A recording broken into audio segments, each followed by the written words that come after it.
nosso dicionário, meu. Vamos partir para outro assunto. Nosso pequeno grande dicionário, na sua edição derradeira, vamos ver os últimos verbetes, a não ser que surjam novos aí que exijam desse humilde blogueiro retornar ao assunto, tá? Aqui o Alex Barreto está colocando aqui os design stealth, né, da invisibilidade, tal. Mas vamos lá, aqui o pequeno dicionário. Primeiro verbete aqui, vamos lá. Impunidade. Impunidade, olha, é uma coisa que mais se ouve. Onda de, por exemplo, arrastão, estão roubando celular, estão fazendo arrastões em shopping center, na rua, aqui, bairros nobres, aqui em São Paulo, Morumbi, os caras arrastão de moto, levando tudo. E é claro que veio esse clichê, é a impunidade. Tá? Como se combate a criminalidade? Acabando com a impunidade. É um clichê.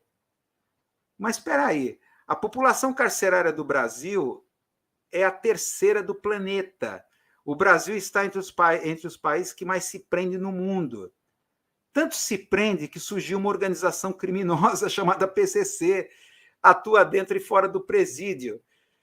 Tamanha população carcerária, se prende. Terceira maior. Só que enquanto lá nos Estados Unidos, que é a primeira população carcerária, se prende, que é uma população carcerária grande, porque os presídios são privatizados, eles adoram, é lucro para eles, aqui o lucro é para o crime organizado. Tá? Clichê, isso é um clichê do clichê, a impunidade se arrota, se fala isso o tempo inteiro. E esses jornalistas não têm a menor ideia do que estão falando. Tá? Não é. O Brasil é um dos países que mais se prende gente. Por nada. Preso. E vai se prende lá por uma coisa besta tal, e vai ser mais uma mão de obra para o crime organizado dentro dessas prisões. Tá? Gente que está esquecida. Esperando ser julgado, está em prisão preventiva, foi preso e foi esquecido lá. Está lá esquecido. Né? Então, olha, esse é o primeiro clichêzão, o clichêzão do clichêzão, impunidade, em que jornalistas falam isso de uma forma repetitiva, porque virou uma palavra hipnótica.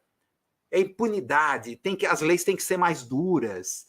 Existe, a lei é dura, existe legislação, existe tudo, só não existe a questão da vontade política. Né? Por que será que não há vontade política? Né? A inteligência policial sabe onde tudo acontece, como as coisas rolam, né? Mas deixa para lá. Vamos ao segundo verbete. Encontro, visita, conversa.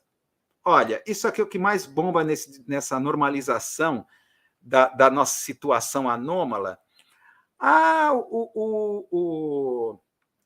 O ministro lá, o tio Chico lá do TSE, o Alexandre de Moraes, teve um encontro com o ministro da Defesa. Militares da Comissão de Transparência fizeram uma visita ao TSE, tiveram uma conversa. Quando se fala todos esses conceitos, você imagina servindo cafezinho, bolinho de chuva, tinha uma conversa, um converscote, uma conversa alegre. Quer dizer, é bizarro isso. Para você, tudo é encontro, visita e conversa. Tá? Para normalizar uma situação que é anômala. Não teria nunca, jamais haver um encontro de um ministro do Tribunal Superior Eleitoral com o ministro da Defesa. Nunca, jamais. Isso não pode acontecer, jamais deveria. Se está acontecendo é porque há algo muito anormal. Tá? Muito anormal. Então, repara, encontro, visita e conversa. Então, entre os três poderes, há encontros, visitas e conversas entre os três poderes e o partido militar. Então, uma coisa de normalizar uma situação que já é anômala. Tá? Não estamos no Estado de Direito. Isso não é Estado de Direito. Agitado diferente. Isso é uma coisa bem interessante. É assim, não sei se vocês estão vendo, não sei se em outros estados, mas aqui em São Paulo está ocorrendo muito feirão de emprego. Desemprego, milhões, tal... Feirão de emprego. Então, teve no Vale do Anhangabaú. Feirão de emprego, aqui em São Paulo, no Anhangabaú. Era uma fila assim, gigantesca, quilométrica. Então, os helicópteros dos telejornais mostrando aquela multidão no Vale do Anhangabaú. Aí o que o repórter fala? Aí o Anhangabaú está vivendo uma manhã agitada. Ou então, o início da greve dos ônibus, aqui, uma certa altura, aqui em São Paulo, tudo parado. Essa manhã, São Paulo amanheceu diferente. Agitado diferente. Então, você pensa, puxa, o Anhangabaú amanheceu agitado. Nossa, agitado. Estão lá o pessoal falando de desemprego. Quer dizer, como? É um convescote. Agitado por quê? Animação, as palavras, assim, esses eufemismos, tá? Para quê? Pensando em termos de Baudrillard, para esconder o mal. Esconder o mal. As coisas não estão funcionando. Tá? Outro conceito aqui interessante, conscientização. Isso é uma coisa interessante, conscientização. Repara que a população precisa se conscientizar. É um dos clichês do telejornalismo, ou do jornalismo em geral. A população precisa se conscientizar. Como assim?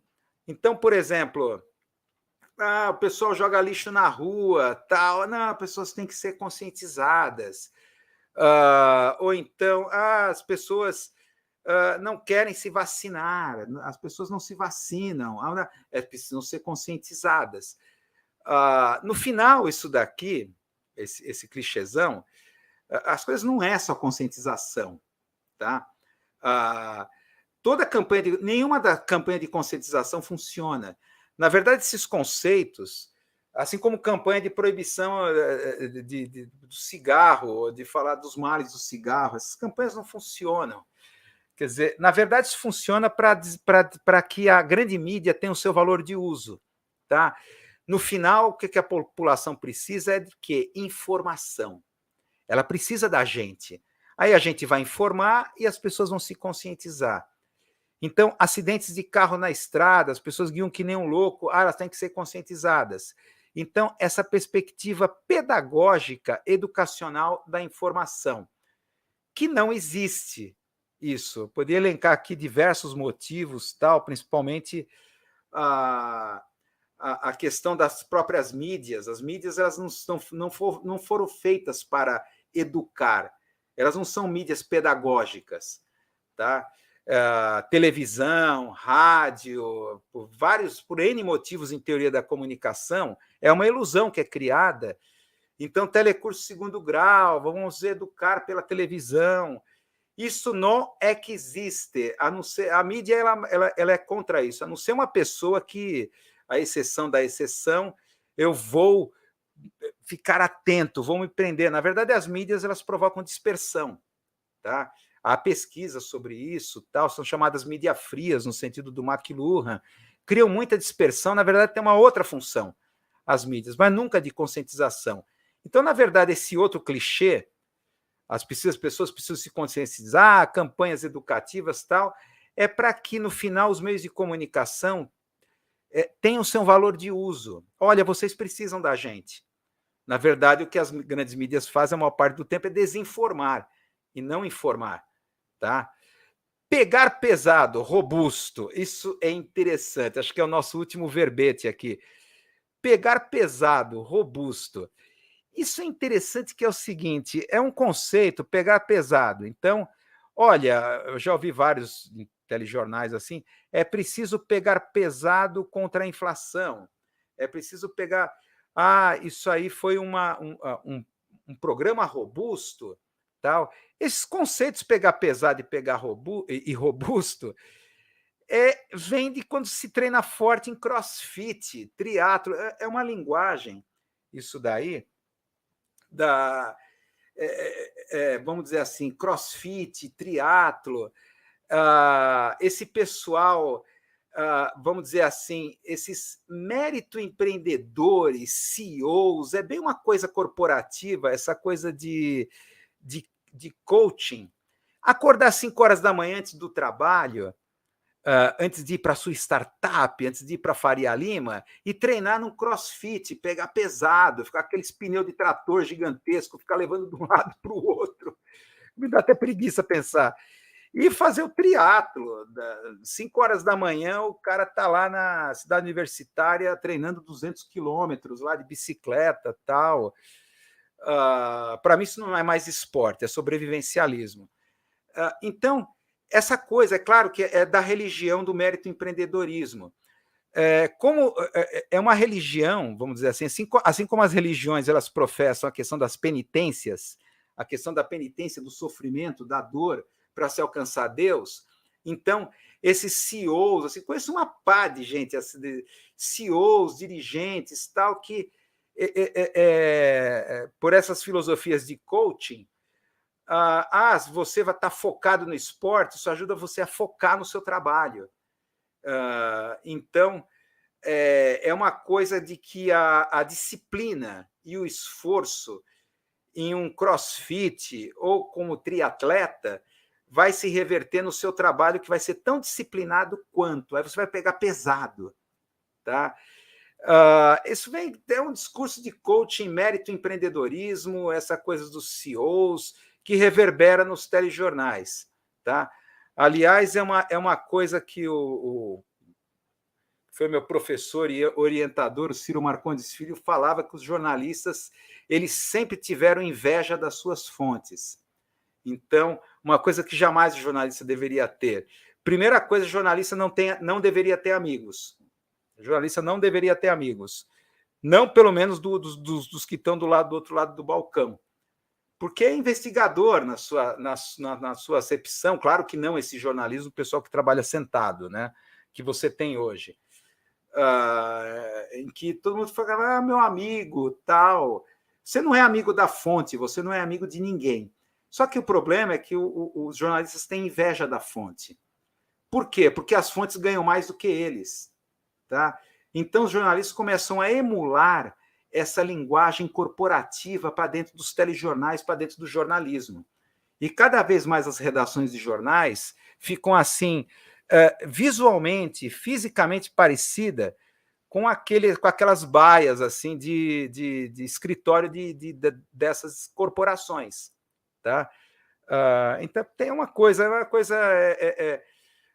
nunca me esqueço isso que o Ciro Marcondes falou, tem um livro, né, acho que é A Saga dos Cães Perdidos, que é um livro do Ciro Marcondes Filho, que ele fala isso, que os jornalistas, eles, no final, eles têm inveja das fontes.